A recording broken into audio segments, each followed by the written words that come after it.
Hey teachers, it's Dr. Rosenberg again. So talk a little bit about why and when I teach series and parallel circuits. Now, I never start a unit on electricity with series and parallel circuits. You always want to start into the basics of circuits.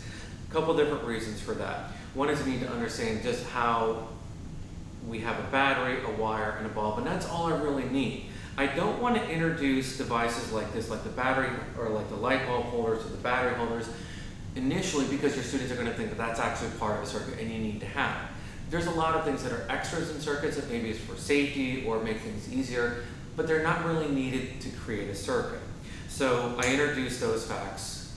And when I'm teaching them with the series and parallel, I like to let them play around. I give them as many wires as they want to, and I tell the students that you need two separate ways to make two light bulbs light up. And I don't introduce the term series and parallel until afterwards.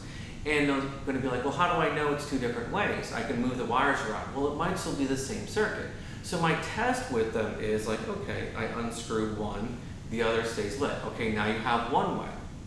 If they started with a different circuit first, then I know that, for example, if I take this wire here, and I connect it here.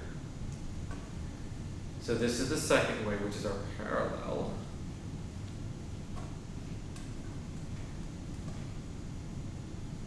And there's a couple different ways you can make a parallel circuit. So you see here in this situation, now they're both lit up. I unscrew one, the other stays lit. So this is again our example of a parallel circuit. But what I can also do is I don't need to have these wires necessarily going straight to the batteries. I can also have them go here to the light bulb.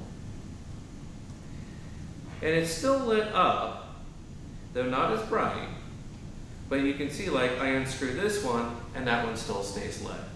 So this is some strategies that you can use when you're teaching series and parallels. When you're done with it, you want to talk about the applications as well. So talk about safety in your house. You know, how is your house typically wired, which is a combination of your series and parallel circuits throughout the house. Talk about safety. Why do we have circuit breakers? The reason we have a circuit breaker is if I'm running too many things, the current starts getting high to the wires going to that portion of the house, and that's where electrical fires can start, because with a high current comes your temperature increasing. So we can bring in the safety aspects as well when we're talking about circuits in this fashion. So thank you again, and have a wonderful rest of your day.